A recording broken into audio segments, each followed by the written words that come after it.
새벽 6시. 서울 강남구 타워 팰리스 최고층에서 도시의 불빛들이 하나둘 꺼져가고 있었다. 거대한 통유리창 너머로 펼쳐진 한강이 은빛으로 출렁이고 멀리 남산타워가 새벽 안개 속에서 모습을 드러내고 있었다. 서윤이는 킹사이즈 침대에서 눈을 뜨며 하루를 시작했다. 48의 나이에도 여전히 아름다운 그녀의 얼굴에는 피로가 스며 있었다. 옆자리는 이미 비어 있었다. 남편 박성우는 새벽 5시에 일어나 병원으로 향하는 것이 15년째 변하지 않은 일상이었다. 또 혼자구나. 윤희는 작게 중얼거리며 침대에서 일어났다. 발끝에 닿는 이태리산 대리석 바닥이 차갑게 느껴졌다. 드레스룸으로 향하며 거울에 비친 자신을 바라보았다. 에르메스 실크 잠옷을 입은 그녀의 모습은 누가 봐도 완벽했다. 하지만 그 눈동자 깊숙한 곳에는 설명할 수 없는 공허함이 자리하고 있었다. 세면대에서 세안을 마치고 윤희는 평소와 같이 정성스럽게 화장을 시작했다. 샤넬의 파운데이션, 디올의 아이섀도우, 톰 포드의 립스틱. 하나하나가 수십만 원을 호가하는 화장품들이었지만 그녀에게는 그저 일상의 도구일 뿐이었다. 거실로 나오자 필리핀 출신의 가사도우미 로사가 이미 아침 식사를 준비해두고 있었다. 하얀 테이블보가 깔린 식탁 위에는 갓 구운 크루아상과 신선한 과일, 그리고 남편이 즐겨 마시는 블루마운틴 커피가 정갈하게 차려져 있었다. 마담, 오늘도 좋은 아침이에요. 로사가 밝게 인사했다. 고마워요, 로사. 오늘 저녁에는 집에서 식사할 예정이니까 준비해주세요. 윤희의 목소리에는 온기가 없었다. 그녀 자신도 모르게 스며든 기계적인 톤이었다. 매일 반복되는 이 대화들, 이 일상들이 어느새 그녀를 무감각하게 만들고 있었다. 아침 식사를 마치고 윤희는 발코니로 나갔다. 40평 남짓한 이 테라스는 강남 일대가 한눈에 내려다 보이는 특별한 공간이었다. 수억 원의 가치를 지닌 이 전망을 바라보며 그녀는 문득 어린 시절을 떠올렸다. 26년 전, 1997년. 시인이 되고 싶어요. 22살의 서윤이는 국어국문학과 교수실에서 맑은 눈동자로 말하고 있었다. 그때의 그녀는 지금과는 전혀 다른 사람이었다. 청바지에 면 티셔츠, 헝클어진 머리를 뒤로 대충 묶은 소박한 차림새였지만 그 눈빛만큼은 별처럼 반짝이고 있었다. 윤희야, 시인으로 먹고 살기가 쉽지 않다는 걸 알지? 백발이 성성한 지도교수의 걱정 섞인 조언에도 윤희는 고개를 가로저었다. 교수님, 전 돈을 많이 벌고 싶지 않아요. 그저 제 마음을 글로 표현하고 사람들과 소통하고 싶어요. 세상에는 아름다운 것들이 너무 많은데 그것들을 시로 담아내고 싶어요. 그때의 윤희에게는 꿈이 있었다. 아니, 꿈이라기보다는 사명감에 가까웠다. 세상의 작은 아름다움들을 포착해서 시로 승화시키는 것. 그것이 자신이 태어난 이유라고 믿었다. 대학교 뒤편 작은 카페에서 윤희는 노트에 끄적이며 시간을 보내곤 했다. 카푸치노 한 잔으로 서너 시간을 버티면서도 행복했다. 커피잔에 맺힌 물방울, 창밖으로 떨어지는 낙엽, 옆자리 커플의 속삭임까지도 그녀에게는 시의 소재였다. 가을이 너의 어깨에 앉았다. 조용히 아무도 모르게. 노란 낙엽 한 장처럼 살며시 내려앉았다. 노트에 쓰인 그녀의 글씨는 또박또박하면서도 섬세했다. 22살 윤희의 시는 어설펐지만 진실했다. 기교는 없었지만 진심이 묻어 있었다. 그해 가을, 윤희는 대학 문예지의 첫 작품을 발표했다. 가을 편지라는 제목의 연작시였다. 큰 주목을 받지는 못했지만 몇몇 선배들과 교수들이 그녀의 재능을 인정해 주었다. 그것만으로도 윤희는 충분히 행복했다. 언젠가는 정말 멋진 시인이 될 거야. 친구들의 격려 속에서 윤희는 더욱 열정적으로 글을 썼다. 도서관에서 시집들을 읽어대고 밤늦도록 자신의 원고를 다듬었다. 그때의 그녀에게는 돈이 없어도, 명품이 없어도, 미래가 불확실해도 상관없었다. 글을 쓸 수 있고 꿈을 꿀 수 있다는 것만으로도 세상은 충분히 아름다웠다. 1998년 봄. 실례합니다. 혹시 국문과 서윤희 씨 맞나요? 대학교 중앙도서관 열람실에서 시집을 읽고 있던 윤희는 고개를 들었다. 키가 크고 단정한 인상의 남자가 서 있었다. 의대 가운과 청진기가 그의 정체성을 말해주고 있었다. 네, 맞는데요? 안녕하세요. 의대 3학년 박성훈입니다. 지난번 문예지에 실린 선배님 시를 읽었어요. 정말 감동적이었습니다. 그렇게 두 사람의 인연이 시작되었다. 성우는 의대생이었지만 문학의 조예가 깊었다. 특히 현대시에 대한 그의 해석은 윤희조차 놀랄 정도로 예리했다. 시에서 가장 중요한 건 기교가 아니라 진정성이라고 생각해요. 선배님 시에는 그 진정성이 있어요. 성훈의 말에 윤희의 마음이 움직였다. 그동안 만났던 남자들은 대부분 그녀의 시에 대해 무관심했거나 혹은 여자가 시를 써서 뭐해라는 식의 반응을 보였다. 하지만 성훈은 달랐다. 두 사람은 자주 만나 문학을 논했다. 도서관에서, 카페에서, 캠퍼스 벤치에서 성우는 항상 윤희의 이야기를 진지하게 들어주었고 그녀의 꿈을 지지했다. 저는 앞으로 성형외과 전문의가 될 계획이에요. 그래서 많은 돈을 벌 수 있을 거예요. 선배님은 마음껏 시를 쓰시면 돼요. 제가 뒷받침해 드릴게요. 성훈의 제안에 윤희는 설렜다. 경제적 걱정 없이 오롯이 문학에만 몰두할 수 있다는 것.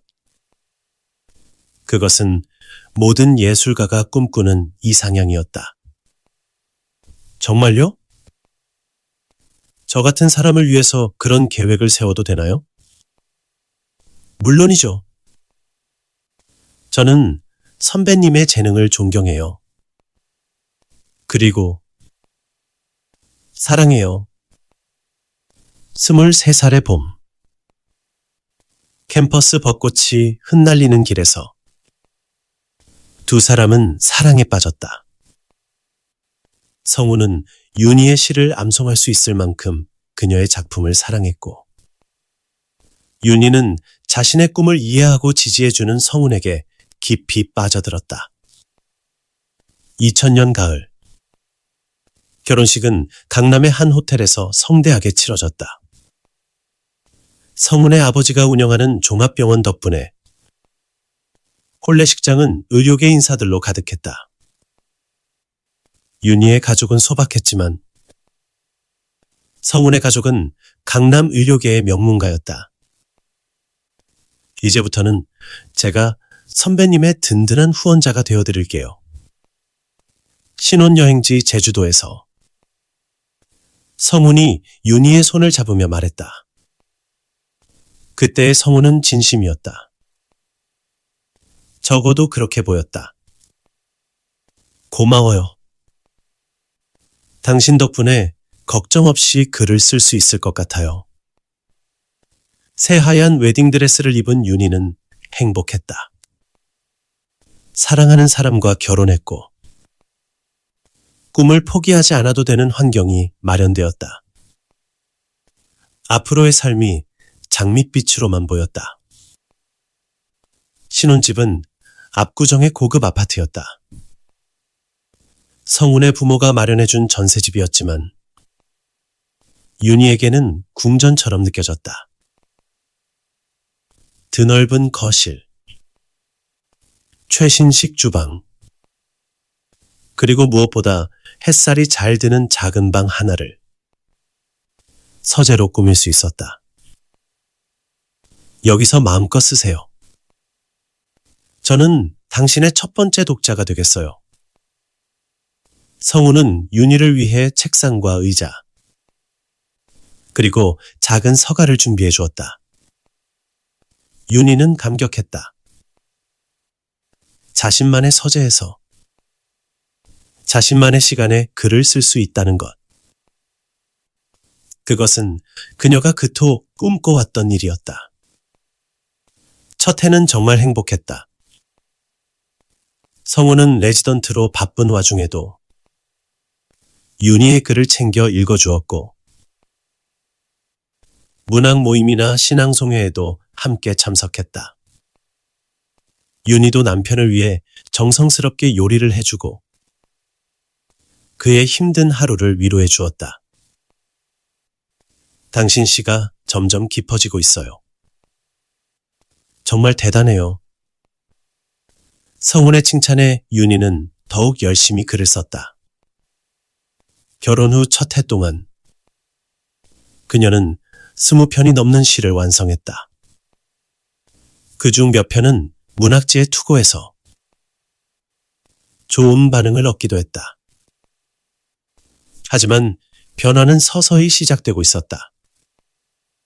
2002년, 윤희야, 이제 아이를 가져야 하지 않을까? 결혼 2년 차. 성운이 조심스럽게 꺼낸 말이었다. 그는 이미 전문의 과정을 마치고 아버지 병원에서 성형외과를 담당하고 있었다. 경제적으로도 안정되었고 나이도 적지 않았다. 아이요? 저도 생각은 해봤는데 윤희는 망설였다.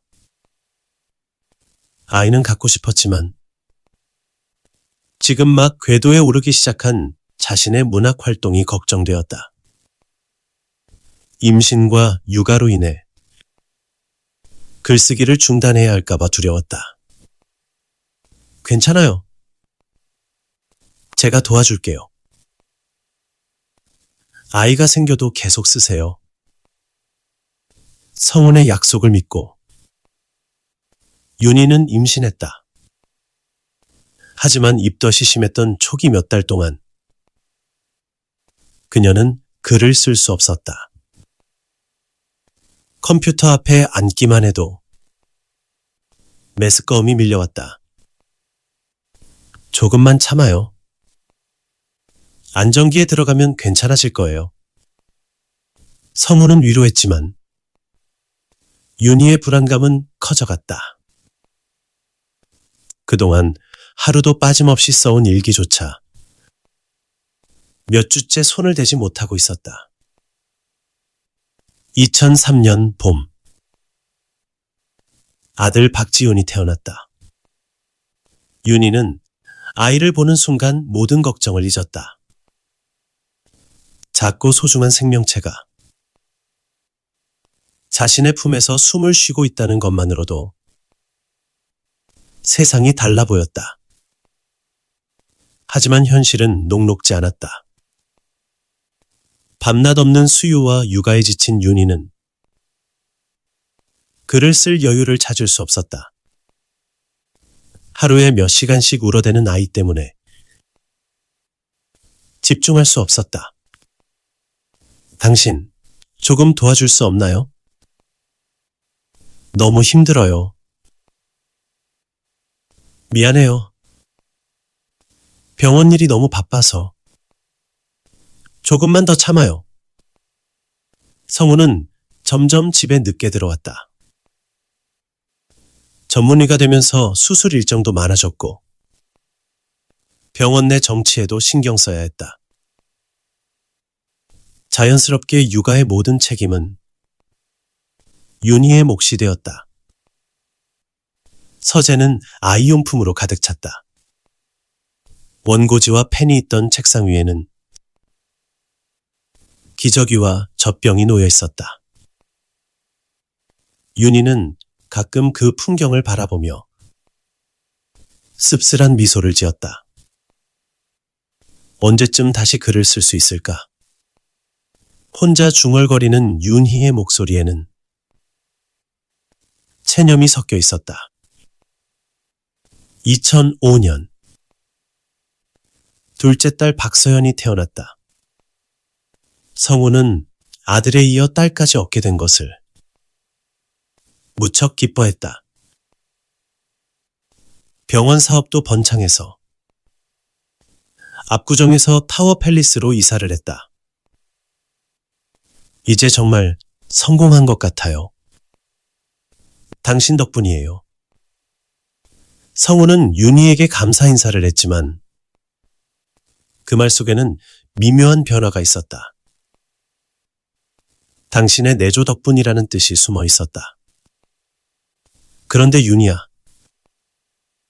이제 병원 사모님들과의 모임에도 참석해야 할 것 같아요. 제 위치상 아내의 사교 활동도 중요하거든요. 성운의 요청에 윤희는 고개를 끄덕였다. 남편의 성공을 위해서라면 당연히 해야 할 일이라고 생각했다. 하지만 그 순간부터 윤희의 정체성에 새로운 층위가 더해졌다. 박 원장 부인이라는 타이틀 말이다. 강남 사모님들의 모임은 윤희에게 낯선 세계였다. 수백만 원짜리 핸드백을 들고 수십만 원짜리 런치를 먹으며 아이들 교육비와 남편 자랑을 늘어놓는 여성들. 그들 사이에서 윤희는 어색함을 느꼈다. 박 원장 부인, 평소에는 뭐 하세요? 저는 아이들 키우고 집안일 하고. 그럼 전업주부세요? 요즘에는 취미라도 하나씩 가져야 하는데. 골프나 요가 같은 거요. 윤희는 시를 써요라고 말하고 싶었지만 그 말이 목구멍에서 맴돌기만 했다. 괜히 특이한 사람으로 보일까봐 두려웠다. 집으로 돌아와서 윤희는 오랜만에 서재로 향했다. 이제 아이들이 좀 컸으니 시간을 내서 글을 써보려 했다. 하지만 펜을 잡은 지 몇 분도 지나지 않아 막내 서연이 울음소리가 들렸다. 엄마! 엄마! 지훈이도 뭔가 필요한 게 있는 모양이었다. 윤희는 한숨을 쉬며 펜을 내려놓았다. 나중에 쓰자. 하지만 그 나중은 좀처럼 오지 않았다. 2008년 성운의 병원은 강남에서 손꼽히는 성형외과로 자리 잡았다. 연예인들도 찾아올 정도로 유명해졌고 매출도 급성장했다. 자연스럽게 윤희에게 요구되는 역할도 늘어났다. 여보, 다음 주에 의료진 부부 모임이 있어요. 꼭 참석해야 해요. 병원 후원의 이사짐 모임에도 나오셔야 하고요. 아, 그리고 지훈이 피아노 학원 어머니들과도 친해져야 해요. 나중에 도움될 일이 많을 거예요. 윤희의 스케줄표는 점점 빽빽해졌다. 병원 관련 모임, 아이들 교육 관련 미팅, 사교 모임까지. 그녀는 어느새 완벽한 강남 사모님이 되어가고 있었다. 박 원장 부인 정말 부러워요. 남편분도 잘나고 아이들도 똑똑하고 본인도 우아하고 사람들의 부러움 섞인 시선을 받을 때마다 윤희는 복잡한 심정이었다. 겉으로는 미소를 지으며 감사해요 라고 답했지만 마음 한구석에는 허전함이 자리하고 있었다. 어느 날 저녁 성훈이 기분 좋게 집에 돌아왔다. 여보, 오늘 의사협회에서 올해의 의사상을 받았어요. 정말요? 축하해요. 윤희는 진심으로 축하했다. 남편의 성공이 기뻤다. 하지만 성훈의 다음 말은 그녀를 당황스럽게 했다. 시상식 인터뷰에서 제가 말했어요. 제 성공의 1등 공신은 아내입니다. 완벽한 내조로 뒷바라지해준 덕분입니다. 라고요. 완벽한 내조. 그 단어가 윤희의 가슴에 묘한 울림을 남겼다. 언제부터인가 사람들이 그녀를 평가하는 기준은 내조가 되어 있었다. 그녀 자신의 능력이나 개성이 아니라 남편을 얼마나 잘 뒷받침하는지가 그녀의 가치를 결정하고 있었다. 2012년 지훈이는 중학생이 되었고 서연이도 초등학교에 입학했다. 두 아이 모두 영재교육원에 다니며 각종 특기 교육을 받고 있었다. 윤희의 하루는 아이들 스케줄 관리로 시작해서 남편 뒷바라지로 끝났다. 박지훈 어머니세요? 박서연 어머니시죠? 박 원장 부인이시네요. 어느 순간부터 윤희는 자신의 이름으로 불리는 일이 거의 없어졌다. 누군가의 엄마, 누군가의 아내. 그것이 그녀의 정체성의 전부가 되어버렸다. 어느 날 오후, 아이들이 학원에 간 사이, 윤희는 오랜만에 혼자만의 시간을 갖게 되었다. 무심코 서재로 들어가 책장을 정리하다가 먼지가 쌓인 노트 하나를 발견했다. 어? 이게 뭐지? 낡은 노트를 열어보자. 자신의 손글씨로 쓰인 시들이 나타났다. 대학 시절, 신혼 초기에 쓴 작품들이었다. 가을이 너의 어깨에 앉았다. 조용히 아무도 모르게 자신이 쓴 시를 다시 읽어보며 윤희는 눈물이 핑 돌았다. 이런 글을 썼던 사람이 나였구나. 이런 감수성을 가지고 있던 사람이. 노트를 넘기다가 미완성 시 하나를 발견했다. 제목은 나의 이름이었다. 서윤희라는 이름으로 세상에 서고 싶었다. 누구의 딸도, 누구의 아내도 아닌 오직 나만의 이름으로 시는 거기서 끊어져 있었다. 언제 쓰다 만 것인지 기억조차 나지 않았다. 하지만 그 미완성된 행들이 지금의 윤희의 마음을 정확히 표현하고 있는 것 같았다. 윤희야, 왔어? 성은의 목소리에 윤희는 급히 노트를 덮었다. 마치 무슨 잘못을 한 것처럼 당황스러웠다. 응, 어서 와. 저녁 준비할게. 아, 그리고 다음 주에 병원 창립 기념 파티가 있어. 새 드레스 사야겠어. 당신이 예뻐야 제 체면도 서니까. 성우는 농담조로 말했지만 윤희에게는 농담처럼 들리지 않았다. 남편의 체면을 위한 장식품. 그것이 지금 자신의 존재 이유였다. 그날 밤 윤희는 잠들기 전에 다시 한번 낡은 노트를 꺼내보았다. 22살 윤희의 글들을 읽어보며 그녀는 자신이 무엇을 잃어버렸는지 깨달았다. 꿈이었다. 자신만의 목소리였다. 그리고 무엇보다도 서윤희라는 이름이었다. 2015년 지훈이는 특목고에 진학했고 서연이도 영재원에서 두각을 나타내고 있었다. 성은의 병원은 이제 강남에서 가장 유명한 성형외과 중 하나가 되었다. 연매출 수백억 원을 기록하며 성우는 의료계의 스타로 떠올랐다. 여보, 이제 아이들도 다 컸으니까 해외여행이나 다녀올까요? 유럽 한 달 정도? 성훈의 제안에 윤희는 고개를 끄덕였다. 하지만 마음 한편으로는 허무함이 밀려왔다.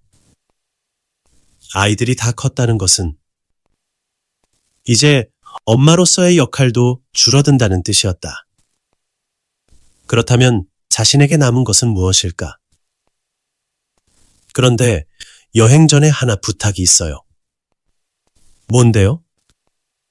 서재 좀 정리해 주세요. 오래된 책들이 너무 많아서 먼지만 쌓이고 있어요. 새로 인테리어를 할까 해요. 윤희의 가슴이 철렁했다. 서재에는 아직도 자신의 옛 원고들이 남아 있었다.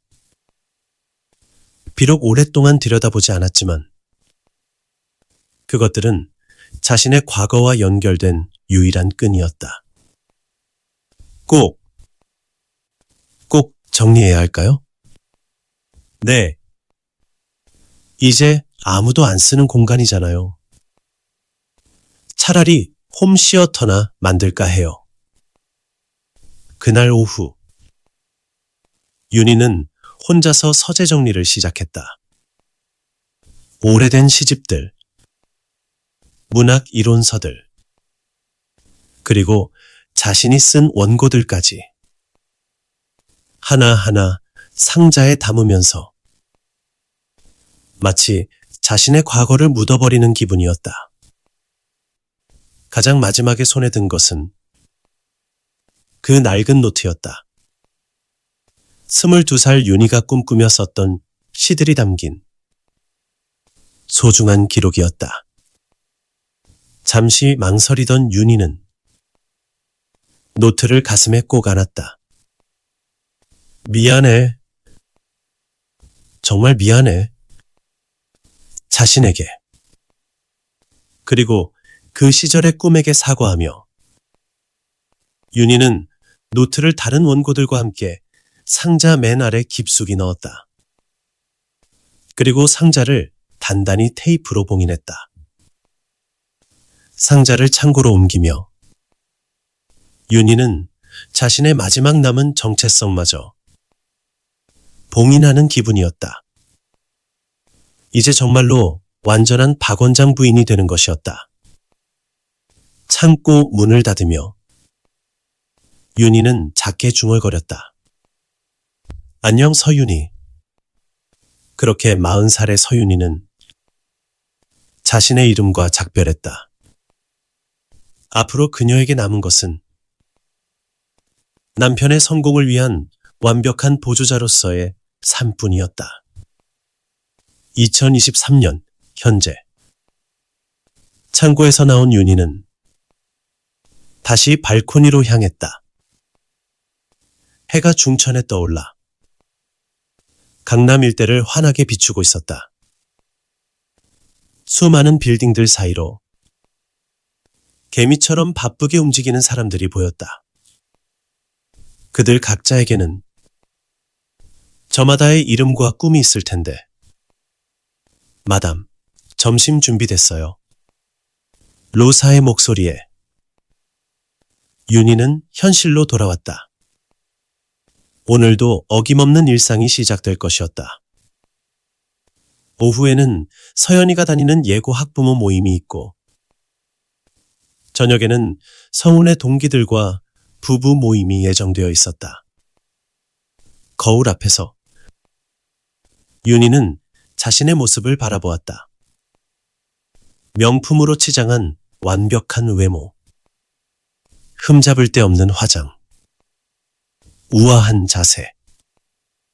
누가 봐도 성공한 강남 사모님의 표범 같은 모습이었다. 하지만 그 눈동자만은 속일 수 없었다. 깊숙한 곳에서 무언가가 꺼져가고 있었다. 한때 별처럼 반짝이던 그 눈빛이 이제는 아름다운 인형의 유리알 같았다. 나는 누구지? 거울 속 자신에게 묻는 윤희의 목소리는 메아리처럼 허공에 흩어졌다. 금빛으로 치장된 이 화려한 세상 안에서 그녀는 자신이 누구인지조차 잊어가고 있었다. 타워 팰리스 최고층. 수십억 원의 가치를 지닌 이 공간에서 윤희는 그 어느 때보다 가난했다.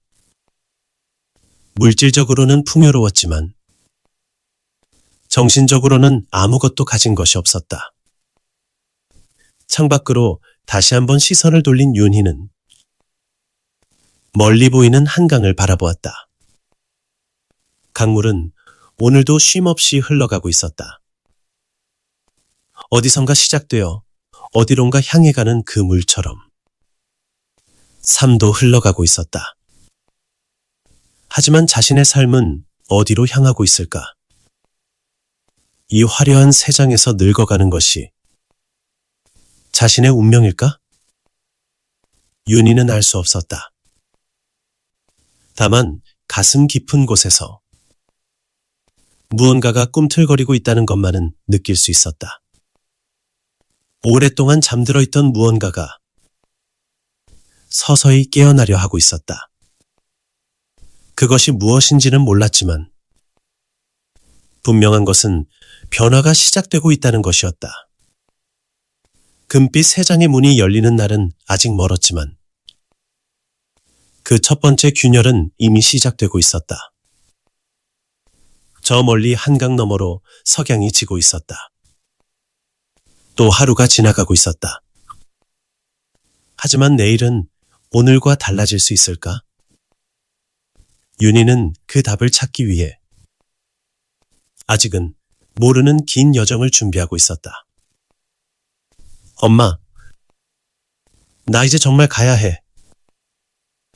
서연이가 캐리어를 끌며 현관으로 향하고 있었다. 예술고등학교를 졸업한 후 미국 줄리어드 음대에 합격한 그녀는 이제 새로운 인생을 시작하려 하고 있었다. 정말 가는 거구나. 윤희의 목소리는 떨리고 있었다. 지훈이는 이미 작년에 하버드 의대로 떠났고 이제 막내 서연까지 떠나면 집에는 윤희와 성훈만 남게 된다. 엄마, 걱정하지 마. 자주 연락할게. 그리고 엄마도 이제 엄마만의 시간을 가져봐. 서연의 말에 윤희는 쓴 웃음을 지었다. 엄마만의 시간이라니. 20여 년 동안 오직 엄마와 아내의 역할만 해온 그녀에게 자신만의 시간이라는 것이 무엇인지조차 분명하지 않았다. 공항에서 서연을 배웅하고 돌아오는 길. 성훈이 말했다. 이제 정말 우리 둘만 남았네. 새로운 시작인 것 같아. 하지만 윤희에게는 새로운 시작이 아니라 끝처럼 느껴졌다. 지난 20년 동안 자신의 존재 이유였던 엄마라는 역할이 사라진 것이었다. 집에 돌아와 서연의 방을 바라보며 윤희은 깊은 허무감에 빠졌다. 벽에 걸린 서연의 피아노 수상 트로피들, 책상 위의 악보들, 그리고 어린 시절 사진들. 모든 것이 그대로 있었지만 주인은 없었다. 이제 뭘 하며 살아야 하지? 혼자 중얼거리는 윤희의 목소리가 텅 빈 집안에 메아리 쳤다. 48평의 넓은 아파트가 갑자기 감옥처럼 느껴졌다.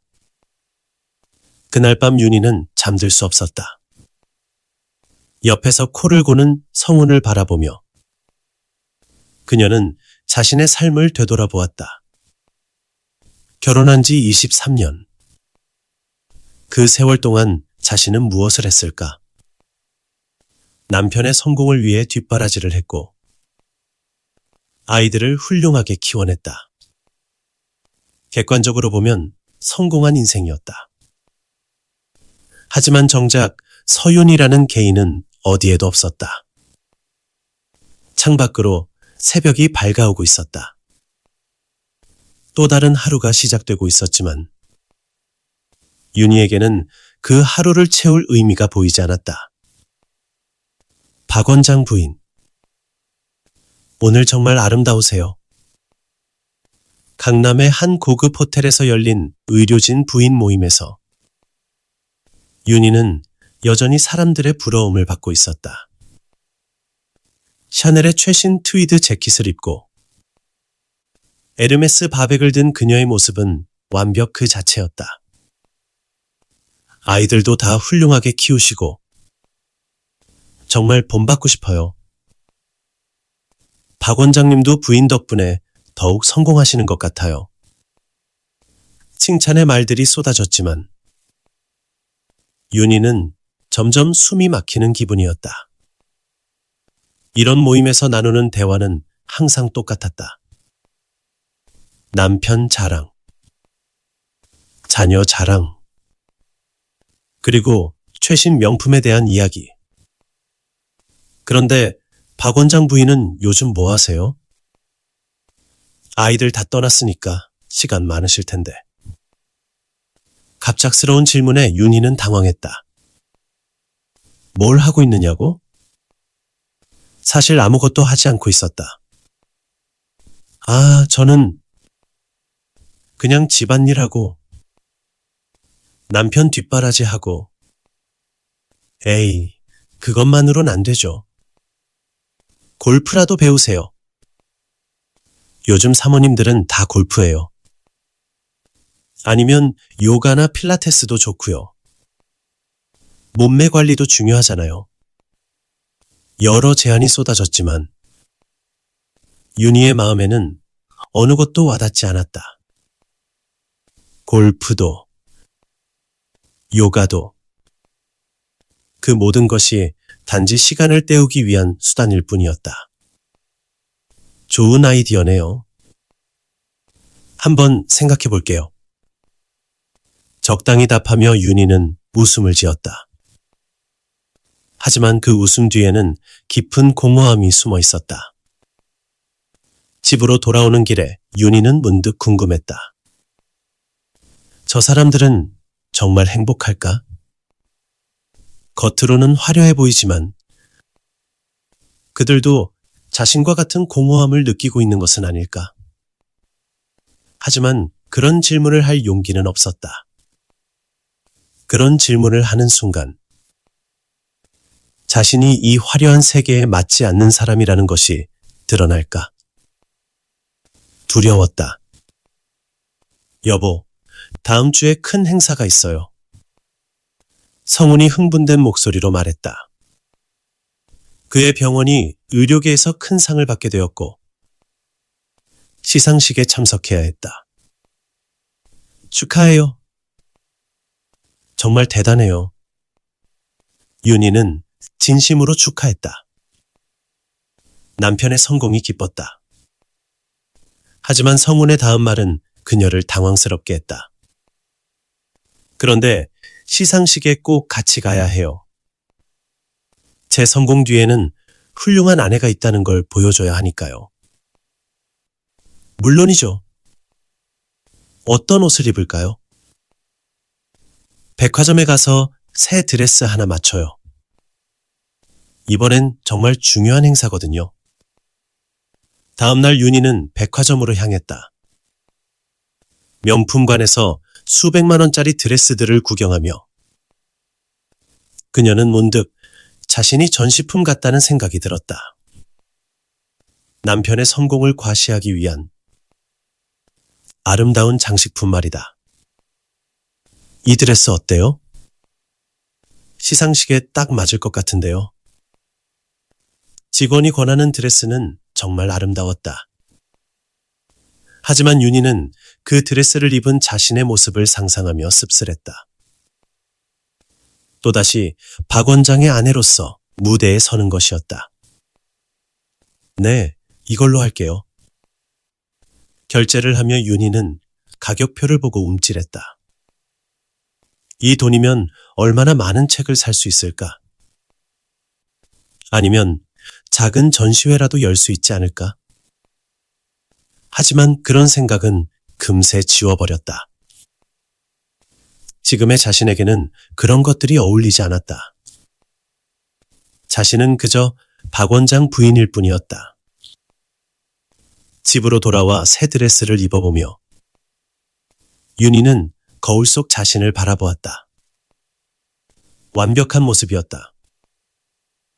누가 봐도 성공한 남편의 아내로 손색이 없었다. 하지만 그 완벽함이 오히려 더 슬펐다. 겉으로는 아름다웠지만 그 안에는 진짜 자신이 없었다. 그저 역할을 연기하는 배우일 뿐이었다. 시상식을 마치고 돌아온 저녁. 성훈은 기분이 좋았다. 상을 받는 것도 기뻤지만 무엇보다 윤희가 자신의 완벽한 파트너 역할을 해준 것이 만족스러웠다. 여보, 오늘 정말 고마웠어요. 당신 덕분에 더 빛이 났어요. 제가 뭘 했다고요? 그냥 옆에 서 있었을 뿐인데. 그게 중요한 거예요. 성공한 남자 뒤에는 훌륭한 여자가 있다는 걸 보여주는 거니까요. 성공한 남자 뒤에 훌륭한 여자. 윤희는 그 표현이 마음에 걸렸다. 뒤에 있는 여자라니. 자신은 항상 뒤에만 있어야 하는 걸까? 당신은 앞으로 뭘 하고 싶어요? 윤희가 조심스럽게 물었다. 오랜만에 둘만의 시간이니 진솔한 대화를 나누고 싶었다. 앞으로요? 병원을 더 키우고 분원도 내고 그리고 의료 관련 재단도 만들어 볼까 해요. 성훈의 답은 예상 그대로였다. 그의 머릿속에는 오직 사업과 성공만 있었다. 그럼 저는요? 저는 뭘 하면 될까요? 당신요? 지금처럼 하시면 되죠. 제 뒷바라지 잘해주시고 사교 모임도 나가시고 완벽한데 뭘 더 바라요? 윤희는 할 말을 잃었다. 남편에게 자신은 그저 뒷바라지를 해주는 존재일 뿐이었다. 개인적인 꿈이나 욕망 따위는 중요하지 않았다. 혹시 저도 뭔가 새로운 걸 해보면 안 될까요? 취미라도. 취미요? 좋죠. 골프 배우세요. 사모님들 대부분 골프해요. 골프 말고 다른 거요. 다른 게 뭐 있어요? 요가? 필라테스? 그런 것도 좋죠. 성우는 윤희가 무엇을 원하는지 전혀 이해하지 못했다. 아니, 이해하려 하지도 않았다. 그에게 아내는 자신의 성공을 위한 완벽한 조연일 뿐이었다. 아니면 봉사활동도 좋고요. 병원 홍보에도 도움이 될 거예요. 결국 모든 것이 남편의 성공과 연결되어 있었다. 윤희가 무엇을 하든 그것은 박 원장 부인의 이미지를 위한 것이어야 했다. 그날 밤 윤희는 또다시 잠들 수 없었다. 남편과의 대화는 대화가 아니었다. 그저 일방적인 지시였을 뿐이었다. 어느 날 오후, 윤희는 우연히 서점을 지나게 되었다. 오랫동안 서점에 가본 적이 없었는데 문득 들어가고 싶어졌다. 시집 코너에서 윤희는 오랫동안 머물렀다. 낯익은 시인들의 새로운 작품집들이 진열되어 있었다. 그 중에는 대학 시절 좋아했던 시인의 최신작도 있었다. 어떻게 살아야 할까? 매일 아침 거울에게 묻는다. 거울은 말없이 나를 돌려보낸다. 여전히 알 수 없는 얼굴로. 윤희의 마음에 그 시가 깊이 박혔다. 자신의 현재 심정을 그대로 표현한 것 같았다. 매일 거울을 보며 화장을 하지만 정작 거기에 비친 자신이 누구인지 모르겠다는 느낌. 이 시집 사겠어요. 계산을 하며 윤희는 마음이 두근거렸다. 언제 마지막으로 시집을 산 것일까? 10년도 더 된 것 같았다. 집으로 돌아와 윤희는 조심스럽게 시집을 펼쳤다. 한 페이지 한 페이지 넘기며 읽어내려가는데 마치 오랫동안 목마른 사람이 물을 마시는 기분이었다. 언젠가는 내 이름으로 시를 쓰고 싶었다. 누구의 딸도 누구의 아내도 아닌 오직 나만의 언어로 이 시를 읽는 순간 윤희의 가슴이 뛰었다. 자신이 과거에 쓰려다 만시와 너무나 비슷했다. 나의 이름이라는 제목으로 쓰기 시작했던 그 미완성시 말이다. 문득 창고에 봉인해둔 자신의 원고들이 생각났다. 아직도 그곳에 있을까? 먼지를 뒤집어 쓴 채 자신의 손길을 기다리고 있을까? 하지만 윤희는 고개를 저었다. 이제 와서 그런 생각을 해봤자 소용없었다. 자신은 이미 너무 많은 것을 포기했고 너무 오랫동안 다른 사람이 되어 살았다. 시집을 덮으며 윤희는 깊은 한숨을 쉬었다.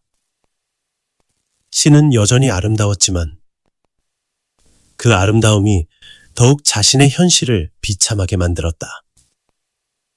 새해가 시작되었지만 윤희의 일상은 변함없었다. 여전히 남편의 스케줄에 맞춰 움직이고 사교 모임에 참석하고 완벽한 박 원장 부인을 연기했다. 하지만 무언가가 달라지고 있었다. 작은 것들에서 시작된 변화였다. 거울을 보며 화장을 할 때 윤희는 자꾸만 자신의 맨 얼굴을 바라보게 되었다. 화장을 하기 전에 아무것도 가리지 않은 자신의 모습을 말이다. 이게 진짜 내 얼굴인가? 주름이 늘어났고 눈가에 피로가 쌓여 있었다. 하지만 그 얼굴이 화장한 얼굴보다 더 진실해 보였다. 사교 모임에서도 변화가 있었다. 예전에는 그저 듣기만 했던 다른 사람들의 이야기에 의문을 품기 시작한 것이다.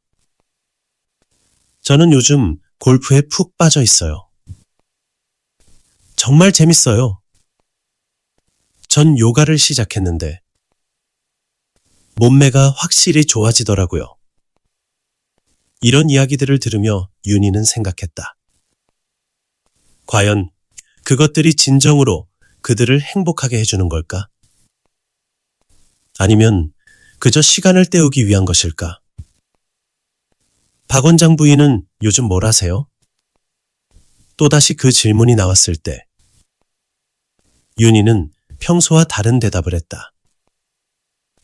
저는 책을 읽고 있어요. 책이요? 어떤 책을 읽으세요? 시집이요. 순간 자리가 조용해졌다. 시집이라니. 그들에게는 다소 생경한 답변이었다. 아, 시집. 좋죠. 감성적이고 어색한 분위기 속에서 대화는 다른 주제로 넘어갔다. 하지만 윤희는 처음으로 자신의 진짜 관심사를 말한 것에 대해 묘한 만족감을 느꼈다. 그날도 윤희는 시집을 읽고 있었다. 서재에서 조용히, 아무도 방해하지 않는 시간에 성우는 병원에 있고 아이들은 해외에 있는 이 시간이 그녀에게는 유일한 자유였다. 내가 사라진 자리에 다른 누군가가 살고 있다. 내 이름을 쓰고 내 옷을 입고 하지만 그것은 나가 아니다. 이 시를 읽는 순간 윤희는 전율했다. 정확히 자신의 상황을 묘사한 것 같았다. 서윤희가 사라진 자리에 박 원장 부인이 살고 있다는 것. 문득 창고가 생각났다. 그곳에는 진짜 서윤희의 흔적들이 봉인되어 있었다. 갑자기 그것들이 궁금해졌다. 자신이 과거에 쓴 글들은 어떤 모습일까? 윤희는 자리에서 일어나 창고로 향했다. 오랫동안 열지 않았던 창고문을 열자 먼지 냄새가 확 풍겼다. 구석에 쌓여있는 박스들 중에서 그 박스를 찾았다. 테이프로 단단히 봉인되어 있던 박스였다. 테이프를 뜯으며 윤희의 손이 떨렸다. 마치 과거의 자신을 만나러 가는 기분이었다. 박스를 열자 그 낡은 노트가 맨 위에 있었다. 22살 서윤희가 꿈을 담아 쓴 시들이 고스란히 담긴 노트였다. 가을이 너의 어깨에 앉았다. 조용히 아무도 모르게 자신의 글을 다시 읽으며 윤희는 눈물이 났다. 이런 감수성을 가진 사람이 자신이었다. 이런 순수한 마음으로 세상을 바라보던 사람이 노트를 넘기다가 그 미완성 시를 발견했다. 서윤희라는 이름으로 세상에 서고 싶었다. 누구의 딸도 누구의 아내도 아닌 오직 나만의 이름으로 시는 여전히 거기서 끊어져 있었다. 하지만 이제 윤희는 그 다음 행을 쓸 수 있을 것 같았다. 아니, 써야만 할 것 같았다. 윤희는 몰래 글을 쓰기 시작했다. 처음에는 일기 형식으로, 그 다음에는 산문으로, 그리고 마침내 시를 쓰기 시작했다. 20년 만에 다시 잡은 펜은 어색했다. 하지만 글을 쓰는 동안만큼은 진짜 자신이 되는 느낌이었다. 박 원장 부인이 아닌 서윤희로 돌아가는 시간이었다. 오늘 나는 나를 찾았다. 거울 속이 아닌 펜 끝에서 잃어버린 이름을 주워 올렸다. 밤늦게 홀로 쓴 시였다. 성훈이 잠든 후 조용히 일어나 서재에서 쓴 글이었다. 하지만 이런 시간들이 늘어날수록 일상이 더욱 견디기 힘들어졌다. 낮에는 여전히 박 원장 부인으로 살아야 했고 밤에만 잠깐 서윤이가 될 수 있었다. 이중 생활이 시작된 것이다. 겉으로는 완벽한 사모님을 연기하면서 속으로는 자신의 진짜 모습을 찾아가고 있었다. 다르다니요? 뭐가 다른가요? 그냥 예전과 좀 다른 것 같아요. 더 조용해진 것 같고, 조용해진 것이 아니라 진짜 자신을 찾아가고 있는 것이었다. 하지만 그것을 말할 수는 없었다. 피곤해서 그런 것 같아요. 별일 아니에요. 적당히 둘러대며 윤희는 화제를 돌렸다. 하지만 내면의 변화는 멈출 수 없었다. 봄이 왔지만 윤희의 마음에는 폭풍이 불고 있었다. 점점 커지는 내면의 목소리와 여전히 요구되는 외면의 역할 사이에서 그녀는 갈등했다. 어느 날 사교 모임에서 한 여성이 말했다. 저는 남편 덕분에 이렇게 편하게 살고 있어서 정말 감사해요. 여자로서 최고의 행복이죠. 그 말에 다른 여성들이 동조했지만 윤희는 뭔가 답답함을 느꼈다. 정말 그것이 여자로서의 최고 행복일까? 자신만의 꿈과 정체성은 포기해야 할까? 박 원장 부인 생각은 어떠세요? 갑자기 시선이 자신에게 집중되었다. 평소라면 적당히 동조하는 대답을 했을 텐데 이번에는 달랐다. 저는 잘 모르겠어요. 어떤 부분을 모르시겠다는 거예요? 여자의 행복이 꼭 남편을 통해서만 오는 건지 의문이 들어서요. 순간 자리가 조용해졌다. 이런 발언은 이 모임에서는 금기였다. 모두들 완벽한 아내, 완벽한 엄마를 자처하는 곳에서 그런 의문을 제기한다는 것은 그럼 박 원장 부인은 뭘 원하시는데요? 다소 날카로운 질문이 돌아왔다. 저는 저만의 이름으로 살고 싶어요. 그 말이 나온 후 윤희 자신도 놀랐다. 이런 말을 할 줄 몰랐는데 진심이 저절로 나온 것이다. 어색한 분위기 속에서 모임은 일찍 끝났다. 윤희는 혼자 카페에 앉아 자신이 한 말을 되새겼다. 저만의 이름으로 살고 싶다고 했다니. 그것은 지금까지 숨겨왔던 자신의 진짜 마음이었다. 여보, 다음 달에 병원 확장 기념 파티가 있어요. 성훈이 흥분된 목소리로 말했다. 새로운 분원을 여는 기념 파티였고 의료계 거물들이 대거 참석할 예정이었다. 정말 큰 행사가 될 것 같아요. 이번엔 정말 중요해요. 제 인생의 전환점이 될 거예요. 성훈의 눈빛이 야심으로 빛나고 있었다. 그에게 이번 파티는 단순한 기념 행사가 아니었다. 자신의 성공을 만천하에 알리는 무대였다. 당신도 특별히 신경 써서 준비해 주세요. 이번엔 정말 완벽해야 해요. 네, 알겠어요. 윤희는 대답했지만 마음 한편으로는 거부감이 일었다. 또다시 남편의 성공을 위한 장식품이 되어야 하는 것이었다. 아, 그리고 파티에서 제가 인사말을 할 건데 당신 이야기도 좀 할 거예요. 제 성공 뒤에는 완벽한 아내가 있다는 식으로요. 그 말을 듣는 순간 윤희의 가슴이 답답해졌다. 자신은 언제까지 남편의 그림자로만 존재해야 할까? 꼭 그런 말을 해야 할까요?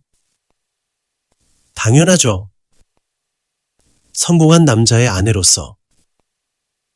당신도 주목받을 기회잖아요. 하지만 윤희가 원하는 건 그런 주목이 아니었다. 박 원장의 아내로서의 주목이 아니라 서윤희로서의 인정을 받고 싶었다. 그날 밤 윤희는 또다시 글을 썼다.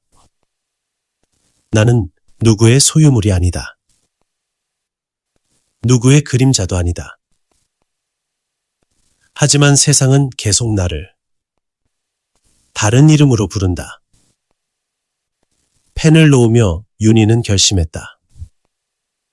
이번 파티가 끝나면 뭔가 달라져야 한다고.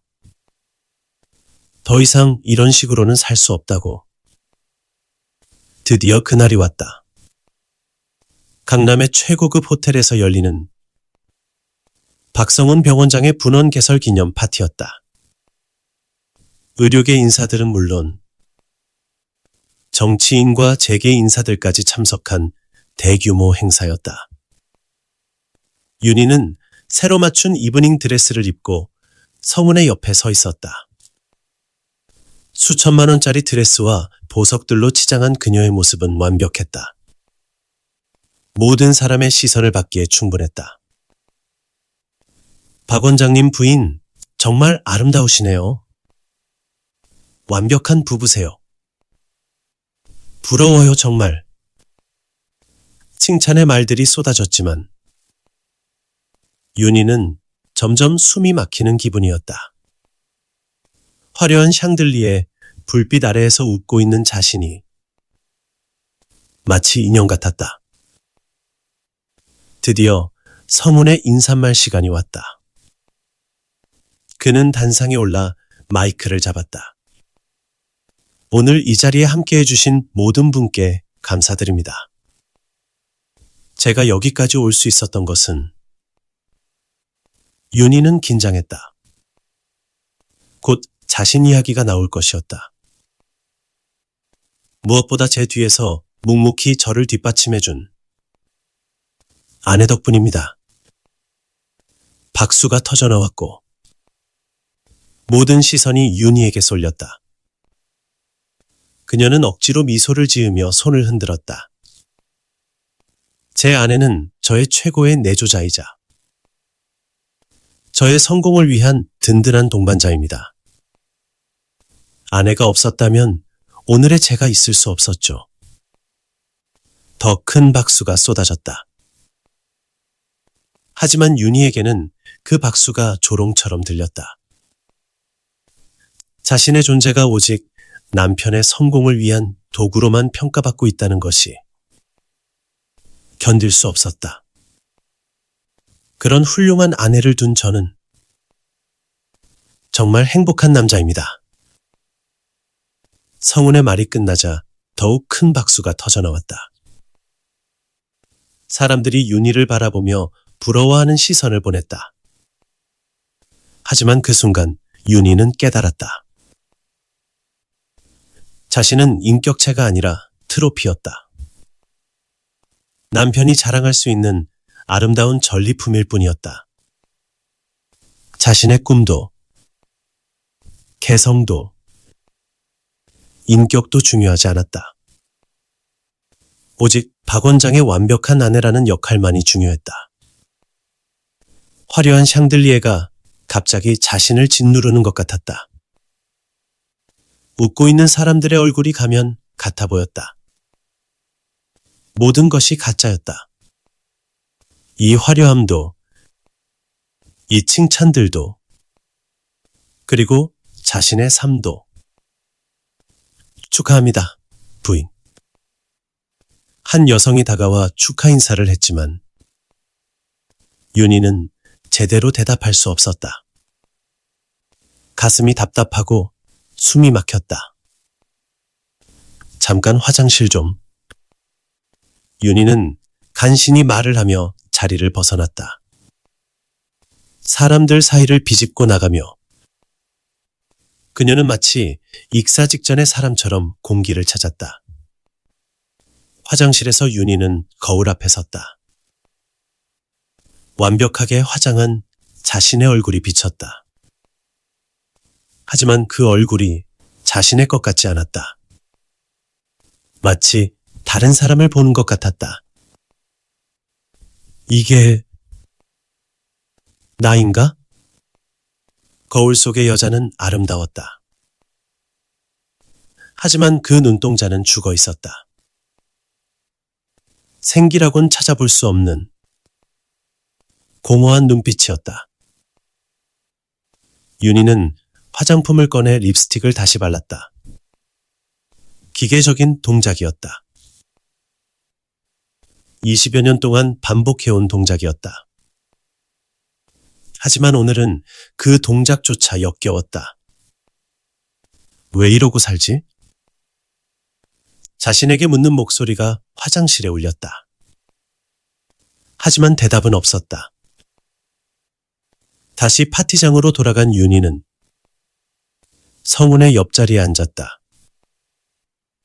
사람들은 여전히 축하 인사를 건네고 있었고 성훈은 의기양양해 있었다. 여보, 오늘 정말 완벽해요.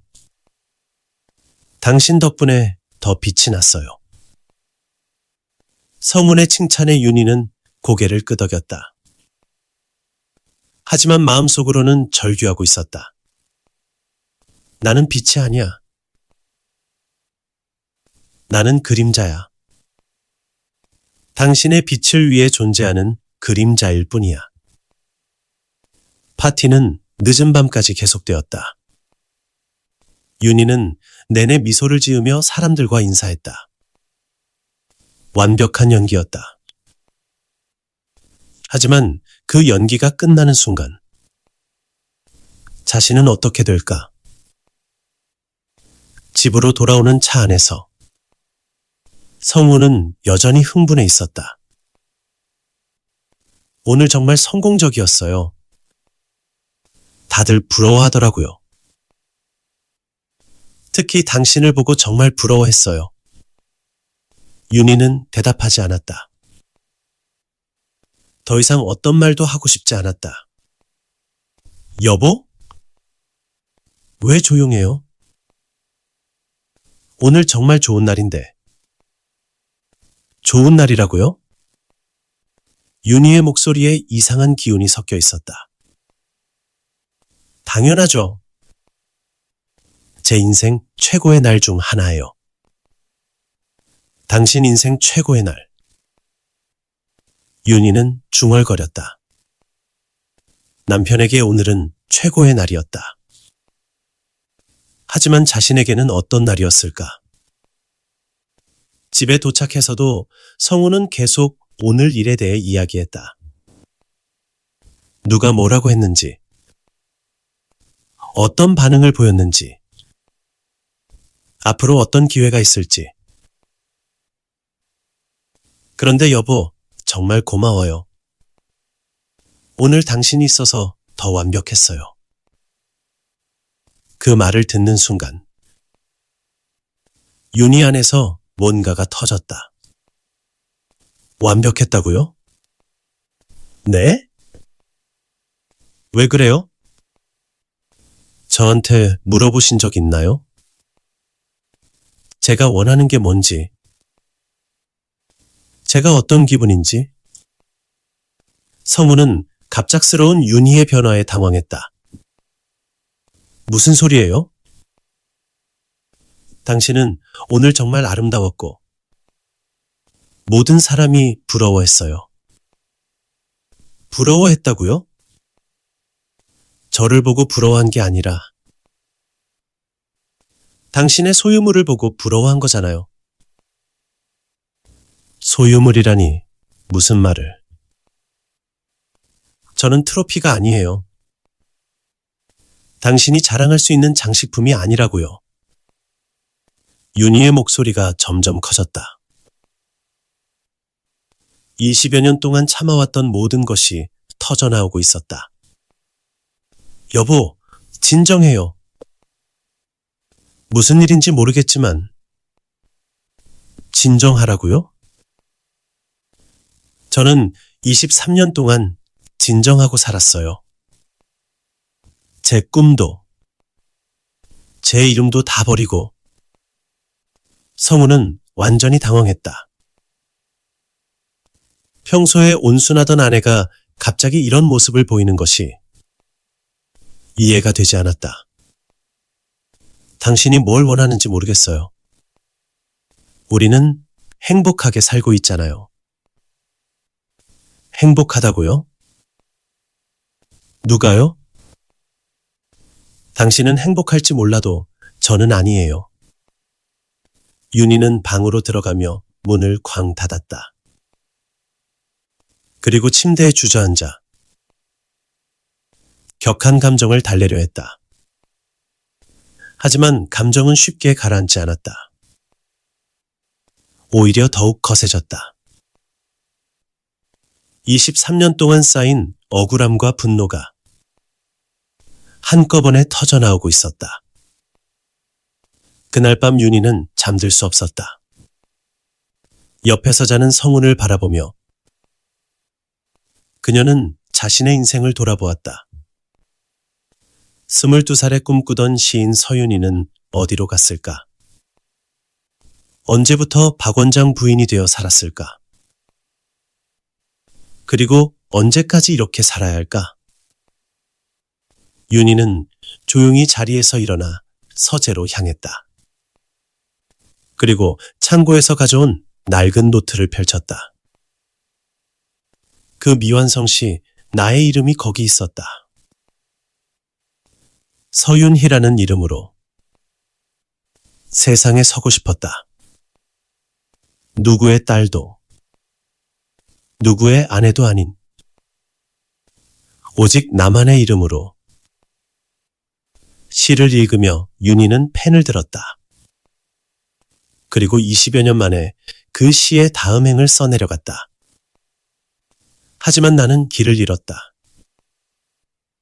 다른 사람의 이름 속에서, 다른 사람의 꿈 속에서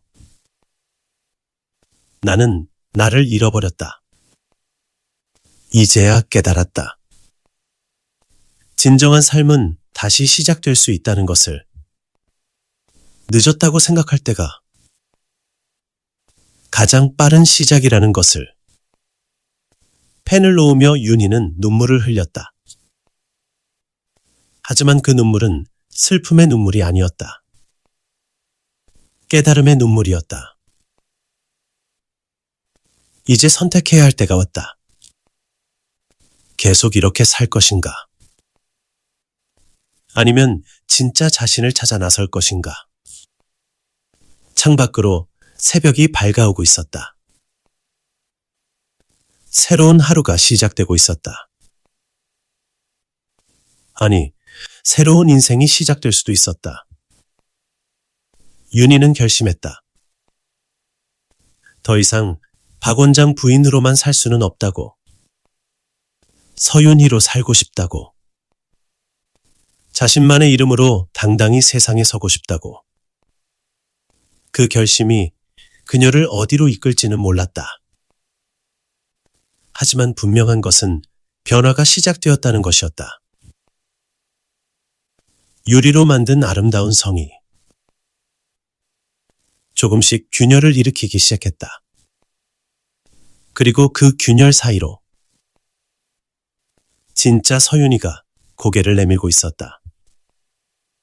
집안은 고요했다. 성우는 깊이 잠들어 있었고 타워 팰리스 최고층에는 정막만이 흘렀다. 하지만 윤희의 마음은 폭풍우가 몰아치고 있었다.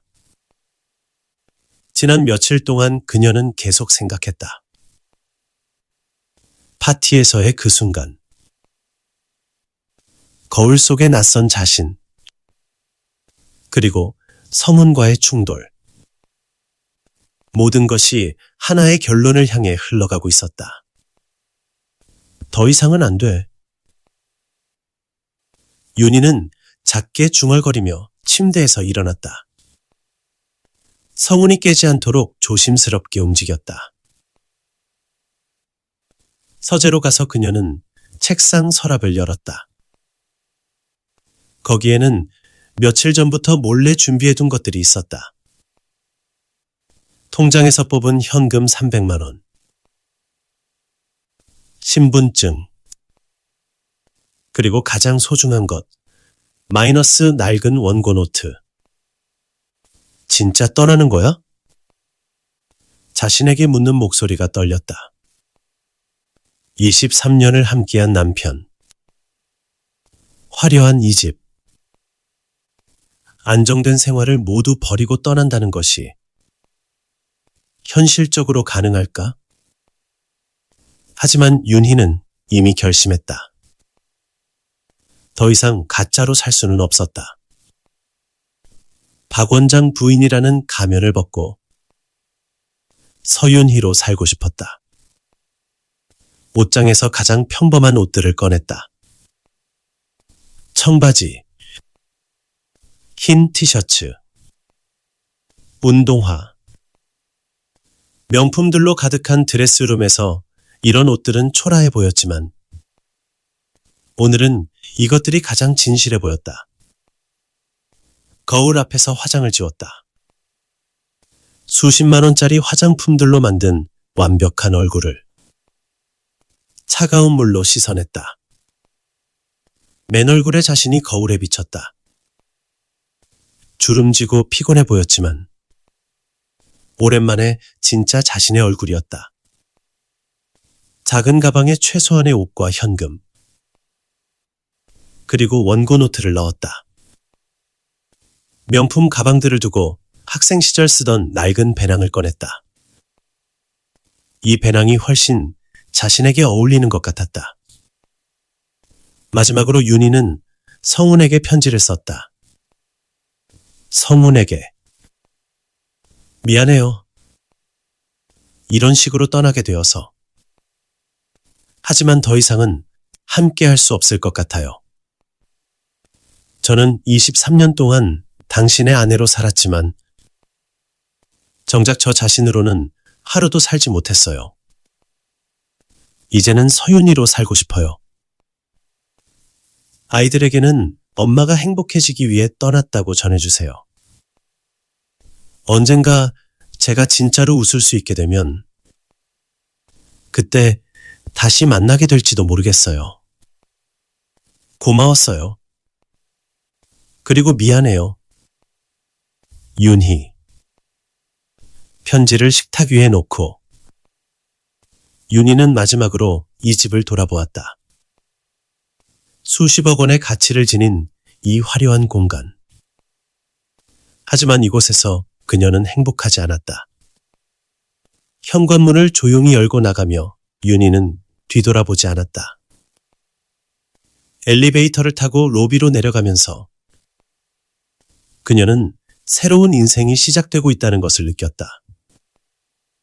새벽 공기가 차갑게 뺨을 스쳤다. 서울 시내는 아직 잠들어 있었다. 하지만 윤희는 처음으로 진짜로 깨어있다는 기분이었다. 지하철 2호선을 타고 윤희는 서울을 벗어나기 시작했다. 어디로 갈지는 정하지 않았다. 그저 멀리. 아무도 자신을 박 원장 부인이라고 부르지 않는 곳으로 가고 싶었다. 지하철 안에서 출근하는 사람들을 바라보며 윤희는 신기했다. 저들은 각자의 이름으로 각자의 인생을 살고 있었다. 자신도 이제 그들 중 하나가 되는 것이었다. 다음은 수원입니다. 안내방송을 들으며 윤희는 내리기로 했다. 수원이면 서울에서 충분히 멀었다. 새로운 시작을 하기에 적당한 곳 같았다. 수원역에 내려서 윤희는 처음으로 혼자만의 선택을 했다. 시외버스 터미널로 향해 더 멀리 가기로 한 것이었다. 버스 시간표를 보며 그녀는 무작정 가장 빨리 출발하는 버스표를 샀다. 춘천행 버스표 한 장 주세요. 네, 15,000원입니다. 돈을 내며 윤희는 기분이 이상했다. 23년 만에 자신의 돈으로 자신이 원하는 표를 산 것이었다. 작은 일이었지만 큰 의미가 있었다. 버스 안에서 창밖을 바라보며 윤희는 휴대폰을 껐다. 서문이 깨어나서 편지를 발견하면 연락이 올 것이었다. 하지만 아직은 그 연락을 받고 싶지 않았다. 산과 들이 지나가고 있었다. 도시의 빌딩들이 점점 사라지고 자연이 나타나고 있었다. 윤희는 오랜만에 이런 풍경을 보는 것 같았다. 언제부터인가 자신의 세상은 강남의 고층 빌딩들로만 이루어져 있었다. 진짜 떠났구나. 혼자 중얼거리며 윤희는 실감했다. 정말로 그 화려한 감옥에서 벗어난 것이었다. 무섭기도 했지만 동시에 해방감도 느껴졌다. 춘천에 도착한 윤희는 다시 한번 선택의 기로에 섰다. 춘천에 머물 것인지 아니면 더 작은 곳으로 갈 것인지. 역 앞에서 망설이던 그녀는 한 아주머니에게 물었다. 혹시 조용한 시골 마을 어디 없을까요? 사람들이 많지 않은. 그럼 가평 쪽으로 가보세요. 거기 작은 마을들이 많아요. 특히 북한 강변에 조용한 마을이 하나 있는데. 아주머니의 설명을 들으며 윤희는 그곳으로 가기로 했다. 다시 버스를 타고 1시간을 더 가서 드디어 작은 시골 마을에 도착했다. 석정리라는 이름의 마을이었다. 북한강이 흐르고 산으로 둘러싸인 아늑한 곳이었다. 인구는 100명도 안 되는 작은 마을이었다. 마을 입구에서 윤희는 잠시 망설였다. 정말 이런 곳에서 살 수 있을까? 지난 20여 년 동안 최고급 아파트에서 살던 자신이? 하지만 그때 마을 길목에서 한 할머니를 만났다. 어디서 오셨어요? 우리 마을에 처음 보는 얼굴인데. 안녕하세요. 저는 서울에서 왔어요. 서울에서? 멀리서 오셨네. 어쩐 일로? 윤희는 잠시 망설이다가 솔직하게 말했다. 새로운 시작을 하고 싶어서요.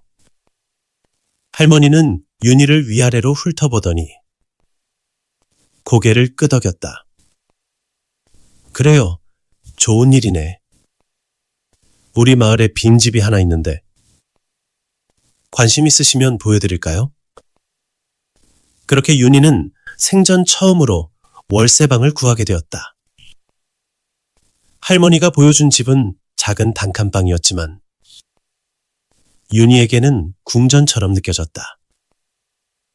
자신만의 공간이었으니까. 월세는 30만 원이에요. 도시에 비하면 싸죠? 네, 감사합니다. 윤희는 즉석에서 계약을 했다. 보증금도 복잡한 절차도 없었다. 그저 할머니와의 신뢰만으로 이루어진 계약이었다. 작은 방에 앉아 윤희는 처음으로 혼자만의 공간을 가진 기분을 만끽했다. 타워 팰리스의 화려한 방들과는 비교할 수 없을 만큼 초라했지만 이곳에서는 누구도 자신을 박 원장 부인이라고 부르지 않을 것이었다. 마을에 정착한 지 닷새째. 윤희는 생존의 현실을 마주했다. 가져온 현금으로는 한 달을 넘기기 힘들었다. 일자리를 찾아야 했다. 마을에는 작은 식당 하나와 슈퍼마켓 하나가 전부였다. 윤희는 용기를 내어 식당 문을 두드렸다. 혹시 일자리가 있을까요? 식당 사장님은 50대 중반의 푸근한 아주머니였다. 일자리요? 우리 같은 작은 식당에서 일하시려고요? 네, 뭐든 할 수 있어요. 사장님은 윤희를 자세히 보더니 물었다. 음식 만들어 본 적 있어요? 집에서. 가족들 요리는 해봤어요. 사실 윤희는 요리를 거의 해본 적이 없었다. 로사가 모든 요리를 담당했으니까. 하지만 지금은 거짓말을 할 수 없었다. 그럼 일단 며칠 해보세요. 하루에 5만 원 드릴게요. 감사합니다. 그렇게 윤희는 생전 처음으로 자신의 노동으로 돈을 벌기 시작했다. 처음에는 간단한 설거지부터 시작했다. 찬물에 손이 갈라지고 서 있느라 다리가 아팠다. 하지만 이상하게도 마음은 편했다. 자신의 힘으로 돈을 번다는 것이 이렇게 뿌듯한 일인 줄 몰랐다. 윤희 씨, 이제 좀 익숙해졌나? 사장님이 친근하게 말을 걸었다. 윤희 씨라는 호칭이 이렇게 반가울 줄 몰랐다. 누군가의 아내나 누군가의 엄마가 아닌 그냥 윤희로 불리는 것이. 네, 열심히 배우고 있어요. 그런데 서울서 왜 이런 시골까지 와서 일하려고 해요? 힘든 일 있었나? 사장님의 걱정스러운 목소리에 윤희는 잠시 망설였다. 뭐라고 대답해야 할까? 새로운 시작을 하고 싶어서요. 진짜 제가 원하는 삶을 살아보고 싶어서요. 아, 그런 거구나. 좋은 일이네. 사람은 언제든 새로 시작할 수 있는 거야. 사장님의 말에 윤희는 고마움을 느꼈다. 판단하지 않고 그저 받아들여주는 따뜻함이 있었다. 한 달이 지나면서 윤희는 마을 사람들과 조금씩 친해지기 시작했다. 처음에는 낯선 외지인을 경계하던 사람들도 점점 마음을 열었다. 윤희야, 오늘 장에 나가는데 같이 갈래? 마을 이장님의 부인인 영숙 이모가 친근하게 말을 걸었다. 서울에서는 상상할 수 없는 일이었다. 이웃이 이렇게 자연스럽게 다가와 주는 것이. 네, 좋아요. 장에 가는 길에 영숙 이모는 윤희에게 마을 이야기들을 들려주었다. 우리 마을은 다들 가족 같아. 서로 도우며 사는 거지. 도시에서는 옆집이 누군지도 모르고 산다던데. 우리는 다 알고 지내. 그 말에 윤희는 찔림을 느꼈다. 타워 팰리스에 살면서도 이웃이 누구인지 몰랐다. 아니, 알려고 하지도 않았다. 이모, 저도 그런 가족 같은 사이가 될 수 있을까요? 당연하지. 벌써 우리 마을 사람이 된 것 같은데 뭘. 영숙 이모의 말에 윤희는 마음이 따뜻해졌다. 이렇게 자연스럽게 받아들여지는 기분은 얼마만인가. 장에서 윤희는 또 다른 경험을 했다. 가격을 흥정하고 장사하는 사람들과 자연스럽게 대화를 나누는 것이었다. 이 배추 얼마예요? 5,000원이야. 싱싱하니까 맛봐. 좀 깎아주세요. 에이, 그럼 4,000원. 이런 소소한 대화가 윤희에게는 신선했다. 명품 백화점에서는 가격 표대로만 계산했는데 여기서는 사람과 사람의 정이 오갔다. 집으로 돌아와 윤희는 산 재료로 직접 요리를 해봤다. 서툴렀지만 자신이 만든 음식을 먹는 기분은 특별했다. 내가 만든 거야. 혼자 중얼거리며 윤희는 뿌듯함을 느꼈다.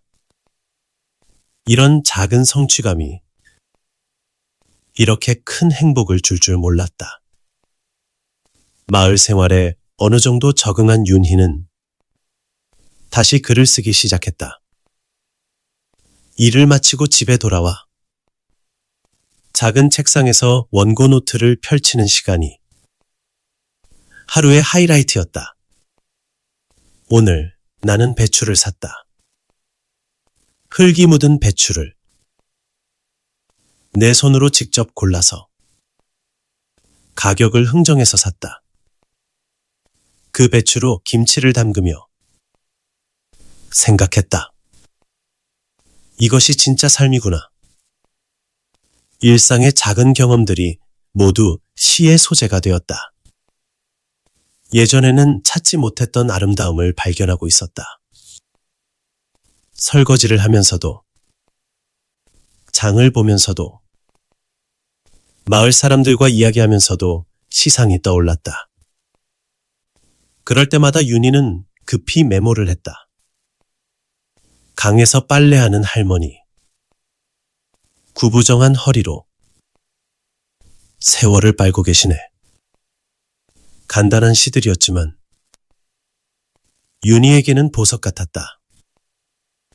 20여 년 만에 다시 찾은 자신만의 목소리였다. 어느 날 저녁, 윤희는 용기를 내어 식당 사장님에게 말했다. 사장님, 제가 시를 써요. 시를? 와, 대단하네. 어떤 시 써? 그냥 일상적인 것들요. 여기서 보고 느낀 것들을 한번 들려줘봐. 윤희는 망설이다가 최근에 쓴 시 하나를 낭송했다. 작은 식당에서 오늘도 누군가의 배고픔을 채워드린다. 그것만으로도 하루가 의미 있다. 사장님은 감동한 듯 박수를 쳤다. 와, 정말 좋다. 우리 식당 이야기네. 이런 걸 써주니까 고맙네. 그 반응에 윤희는 용기를 얻었다. 자신의 글이 누군가에게 감동을 줄 수 있다는 것이 믿기지 않았다. 윤희가 사라진 지 2달이 지났다. 성우는 처음에는 화가 났지만 시간이 지나면서 걱정으로 바뀌었다. 사립탐정까지 고용해서 윤희를 찾고 있었다. 지훈이와 서연이도 미국에서 급히 귀국했다. 엄마가 갑자기 사라진 상황을 이해할 수 없었다. 아빠, 엄마가 왜 이런 일을 했을까요? 지훈이가 성훈에게 물었다. 나도 모르겠다. 갑자기 이상한 소리를 하더니. 이상한 소리요? 자기 이름으로 살고 싶다고. 더 이상 내 아내로만 살기 싫다고. 그런 말들. 서연이는 생각에 잠겼다. 어렸을 때부터 엄마가 가끔 허전한 표정을 짓는 것을 봤었다. 특히 자신들이 성장하면서 그런 표정이 더 자주 나타났다. 엄마가 예전에 시를 쓰셨다던데? 서연이의 말에 성우는 고개를 저었다. 그건 옛날 일이야. 결혼하면서 그만뒀어. 엄마가 그만두고 싶어서 그만둔 건가요? 글쎄, 현실적으로 불가능했으니까. 형제는 아버지의 대답에 뭔가 이상함을 느꼈다. 엄마의 꿈을 진짜로 지지해 준 것일까? 그때 사립탐정에게서 연락이 왔다. 가평 쪽에서 그분과 비슷한 사람을 봤다는 증언이 있습니다. 가평이요? 거기서 뭘 하고 있을까요? 일단 확인해 보겠습니다. 가족들은 희망을 품었다. 드디어 엄마를 찾을 수 있을 것 같았다. 그날도 윤희는 평소와 같이 식당에서 일하고 있었다. 점심시간이라 바쁜 시간이었다. 그런데 갑자기 식당 문이 열리며 익숙한 목소리가 들렸다. 엄마! 윤희는 손에 들고 있던 접시를 떨어뜨릴 뻔했다. 서연이와 지훈이 그리고 성훈이 식당에 들어서고 있었다. 윤희야. 성훈의 목소리는 복잡했다. 분노와 안도감이 뒤섞여 있었다. 식당 안의 분위기가 순식간에 어색해졌다. 손님들이 무슨 일인지 궁금해하며 바라보고 있었다. 잠깐 나가서 이야기해요. 윤희는 앞치마를 벗으며 말했다. 사장님이 걱정스럽게 바라보자 고개를 끄덕여 괜찮다는 신호를 보냈다. 식당 밖 북한 강변에서 가족들은 마주섰다. 2달 만의 재회였지만 어색함이 컸다. 엄마, 왜 이렇게 살고 있어요? 지훈이가 먼저 입을 열었다. 명문대 의대생인 아들에게. 엄마가 시골 식당에서 일하는 모습은 충격이었다. 나는 여기서 행복해. 윤희의 대답은 단호했다. 행복하다고요? 이런 곳에서? 성훈이 믿을 수 없다는 표정을 지었다. 네, 행복해요. 처음으로 제 이름으로 살고 있으니까. 엄마, 우리가 그렇게 힘들게 해드렸나요? 서연이의 목소리에 눈물이 섞였다. 윤희는 딸을 안아주며 말했다. 너희들은 잘못이 없어. 엄마가 너무 오랫동안 진짜 자신을 잃고 살았던 거야. 그럼 이제 집으로 돌아가요. 다시 시작하면 돼요. 지훈이가 말했지만 윤희는 고개를 저었다. 미안하지만 돌아갈 수 없어. 이제는 서윤희로 살고 싶어. 가족들은 윤희의 작은 방에 모였다. 타워 팰리스와는 천지 차이의 공간이었지만 이상하게도 이곳에서는 진솔한 대화가 가능할 것 같았다. 엄마, 정말로 여기서 계속 살 거예요? 서연이가 조심스럽게 물었다. 적어도 당분간은. 이유를 알 수 있을까요? 윤희는 잠시 생각하더니 책상에서 원고 노트를 꺼냈다. 이거 봐. 노트를 펼치자 손글씨로 쓰인 시들이 나타났다. 가족들은 처음 보는 윤희의 시들을 읽어보았다. 이걸 엄마가 쓰신 거예요? 네, 여기 와서 다시 쓰기 시작했어. 서연이는 시를 읽으며 눈물을 글썽였다. 엄마의 진짜 마음이 담긴 글들이었다. 오늘 나는 나를 찾았다. 거울 속이 아닌 펜 끝에서 잃어버린 이름을 주워 올렸다. 이 시를 읽은 지훈이가 말했다. 엄마, 우리가 몰랐어요. 엄마가 이런 마음이었는지. 너희들이 알 필요는 없었어. 내 문제였으니까. 성우는 계속 침묵하고 있었다. 아내의 시들을 읽으며 뭔가 깨달아가고 있었다. 여보, 내가 당신을 이해하지 못했나요? 이해의 문제가 아니에요.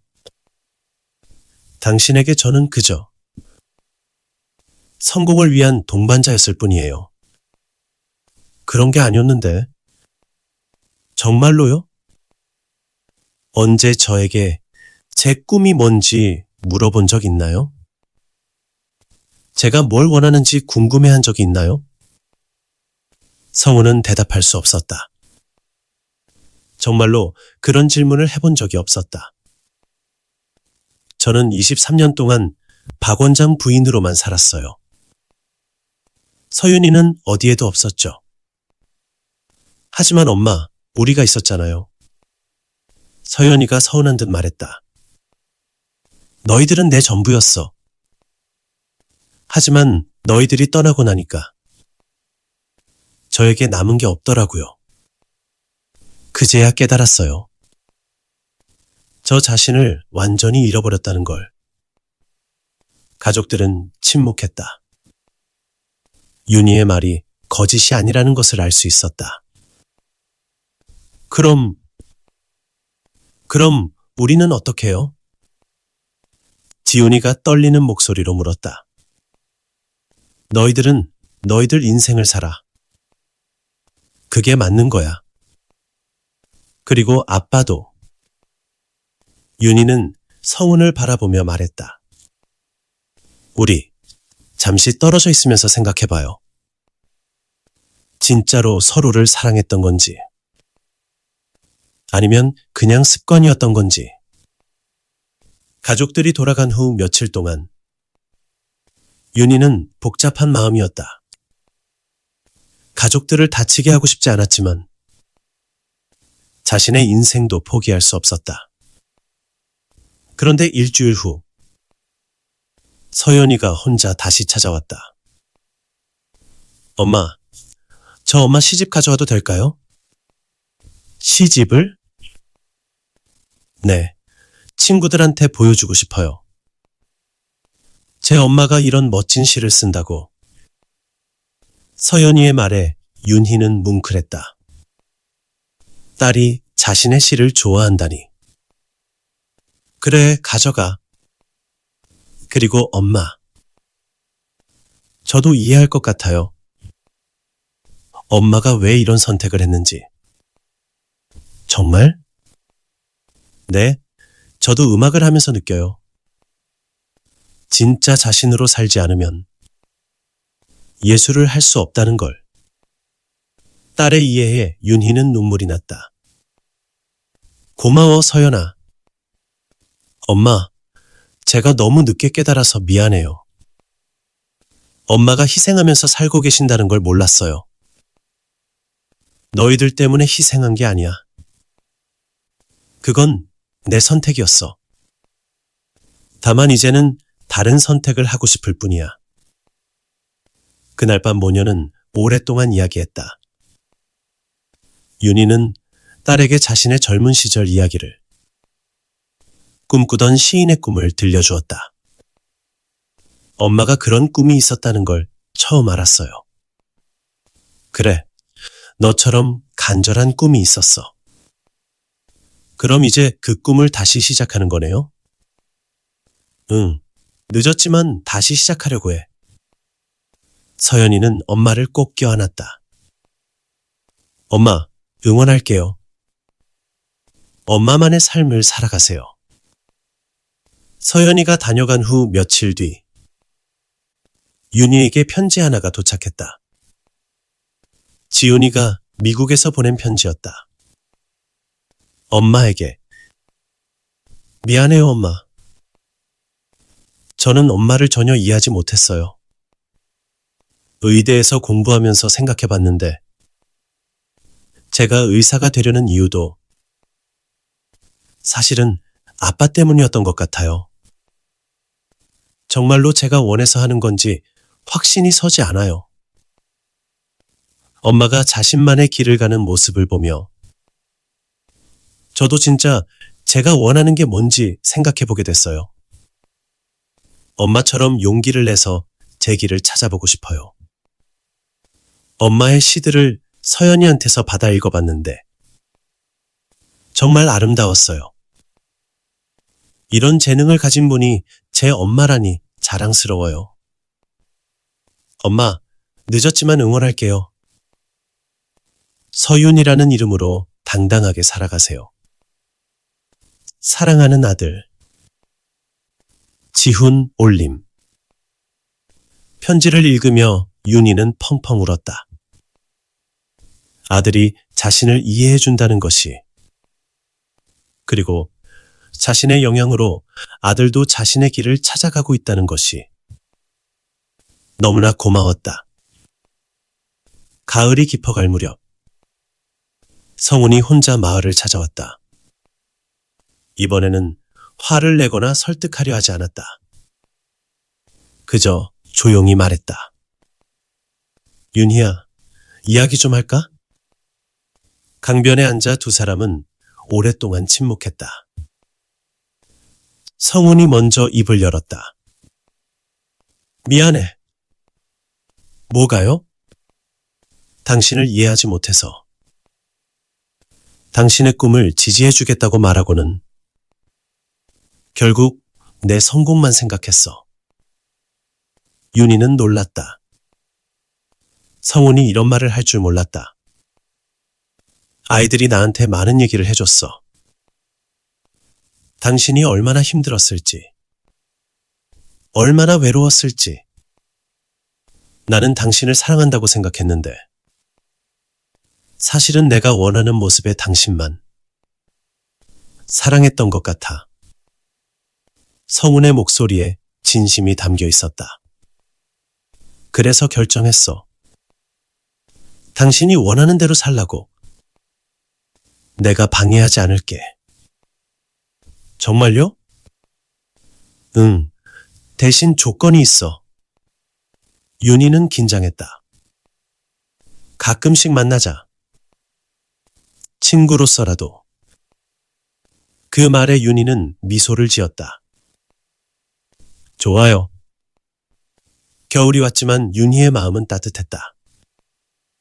가족들의 이해를 얻고 자신만의 삶을 살 수 있게 된 것이었다. 마을 사람들과도 더욱 가까워졌다. 이제 그녀는 완전히 마을의 일원이 되었다. 윤희야, 올해 마을 잔치에서 신앙송회를 해보는 게 어떨까? 이장님이 제안했다. 제가요? 응, 내시가 정말 좋더라고. 마을 사람들한테도 들려주면 좋을 것 같아. 윤희는 망설였지만 결국 승낙했다. 처음으로 사람들 앞에서 자신의 시를 읽게 된 것이었다. 잔치날, 윤희는 떨리는 마음으로 단상에 올랐다. 안녕하세요. 저는 서윤희입니다. 자신의 이름을 또렷하게 말하며 윤희는 기분이 좋았다. 오늘 여러분께 제가 쓴 시 몇 편을 들려드리겠습니다. 첫 번째 시를 읽기 시작했다. 서윤희라는 이름으로 세상에 서고 싶었다. 누구의 딸도, 누구의 아내도 아닌 오직 나만의 이름으로. 하지만 나는 길을 잃었다. 다른 사람의 이름 속에서, 다른 사람의 꿈 속에서 나는 나를 잃어버렸다. 이제야 깨달았다. 진정한 삶은 다시 시작될 수 있다는 것을. 늦었다고 생각할 때가 가장 빠른 시작이라는 것을. 오늘 나는 다시 태어났다. 서윤희라는 이름으로. 마침내 나로서 살아가기 시작했다. 박수가 터져나왔다. 마을 사람들의 진심 어린 박수였다. 좋다, 윤희야. 정말 감동적이다. 사람들의 반응에 윤희는 눈물이 났다. 드디어 자신의 이름으로 자신의 목소리로 사람들과 소통하고 있었다. 봄이 오며 윤희에게 새로운 기회가 찾아왔다. 서연이가 알아본 작은 출판사에서 연락이 온 것이었다. 안녕하세요. 작은 숲 출판사입니다. 따님이 보내주신 시집 원고를 읽어봤는데 정말 감동적이더군요. 전화를 받은 윤희는 믿을 수 없었다. 출간이 가능할까요? 네, 물론입니다. 나의 이름으로라는 제목으로 출간해보는 게 어떨까요? 바로 자신이 미완성으로 남겨두었던 그 시의 제목이었다. 정말 괜찮을까요? 베스트셀러는 되기 어려울 거예요. 하지만 진심이 담긴 좋은 시집이 될 것 같습니다. 윤희는 승낙했다. 베스트셀러가 중요한 게 아니었다. 자신의 이름으로 책을 낼 수 있다는 것만으로도 충분했다. 몇 달 후, 드디어 나의 이름으로 마이너스 서윤희 시집이 출간되었다. 작은 출판사의 작은 책이었지만 윤희에게는 세상에서 가장 소중한 책이었다. 첫 번째 독자는 가족들이었다. 성훈도, 지훈이도, 서연이도 모두 시집을 읽고 감동했다. 엄마, 정말 자랑스러워요. 서연이가 시집을 들고 기뻐했다. 시집은 베스트셀러는 되지 않았지만 독자들로부터 좋은 반응을 얻었다. 특히 비슷한 상황의 여성들에게 큰 위로가 되었다. 선생님, 시를 읽고 용기를 얻었어요. 저도 제 꿈을 다시 찾아보려고 해요. 이런 편지들을 받을 때마다 윤희는 뿌듯했다. 자신의 경험이 다른 사람에게 도움이 된다는 것이 너무나 의미 있었다. 마을에서의 삶도 안정되었다. 식당 일을 계속하면서도 글을 쓰는 시간을 확보했다. 그리고 무엇보다 자신으로 살아가는 기쁨을 만끽하고 있었다. 어느 날 저녁, 북한 강변에서 노을을 바라보며 윤희는 생각했다. 1년 전 자신의 선택이 옳았다고. 화려한 타워 팰리스보다 이 작은 마을에서의 삶이 훨씬 행복했다. 성훈과도 한 달에 한 번씩 만나 대화를 나누고 있었다. 예전과는 다른 관계였지만 오히려 더 건강한 관계가 되었다. 윤희야, 요즘 정말 밝아 보여. 성훈이 말했다. 행복해. 처음으로 내가 원하는 대로 살고 있으니까. 나도 많이 배웠어. 사람을 사랑한다는 게 뭔지. 두 사람은 미소를 지으며 강물을 바라봤다. 사랑의 형태는 바뀌었지만 서로를 존중하는 마음은 남아있었다. 윤희가 마을에 온 지 1년 반이 되었다. 두 번째 겨울이었지만 이번에는 외롭지 않았다. 진짜 자신을 찾았기 때문이었다. 새로운 시집 원고도 거의 완성되어 가고 있었다. 이번에는 마을에서의 생활을 담은 시들이었다. 오늘도 나는 나다. 서윤희라는 이름으로 이 작은 마을에서 소박하지만 진실한 삶을 살아간다.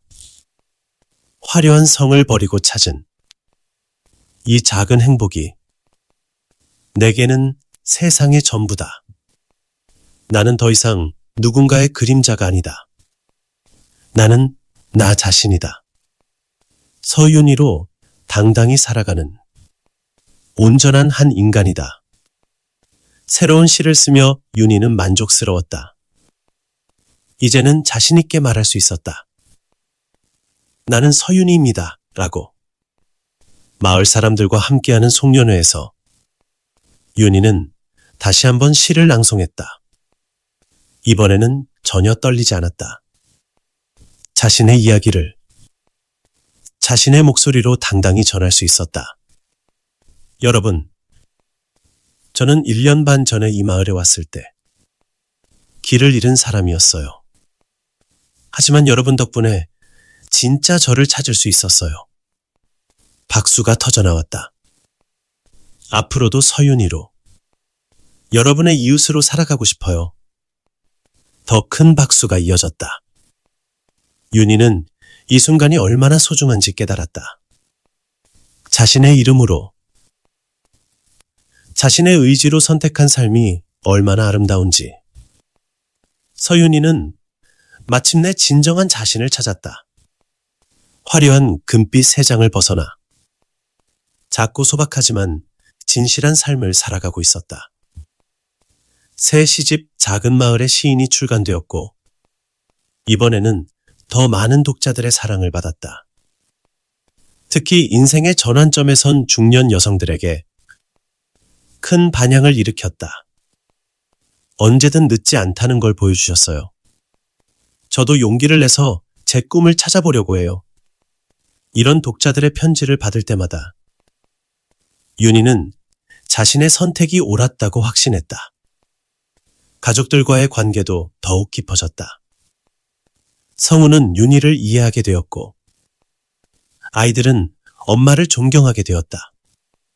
무엇보다 서로를 있는 그대로 받아들이게 되었다. 마을에서의 삶도 더욱 풍성해졌다. 이제 그녀는 마을의 문화 활동을 이끌어가는 중심 인물이 되었다. 시 낭송회, 독서 모임, 글쓰기 교실까지 다양한 활동을 펼치고 있었다. 어느 봄날 오후, 북한 강변에서 원고지에 새로운 시를 쓰고 있는 윤희의 모습이 있었다. 햇살이 그녀의 어깨에 포근하게 내려앉고 강물은 여전히 유유히 흘러가고 있었다. 서윤희라는 이름으로 나는 마침내 온전한 나가 되었다. 화려한 것들을 모두 버리고 찾아낸 이 작고 소박한 행복. 누군가의 아내도 누군가의 엄마도 아닌 그저 나 자신으로서 세상에 당당히 서 있는 지금. 이것이 진정한 삶이다. 이것이 진짜 나다. 펜을 놓으며 윤희는 미소를 지었다. 49의 나이에 찾은 진정한 자아. 그리고 자신의 이름으로 살아가는 삶의 기쁨이 가슴 깊이 차올랐다. 저 멀리 마을에서 들려오는 사람들의 웃음소리, 강물 소리, 새들의 지저귀미, 하나의 아름다운 교향악을 이루고 있었다. 그리고 그 한가운데 서윤이라는 이름으로 당당히 서 있는 한 여인이 있었다. 금빛 세장을 벗어나 찾은 진정한 자유. 그것이 바로 그녀가 찾던 행복이었다.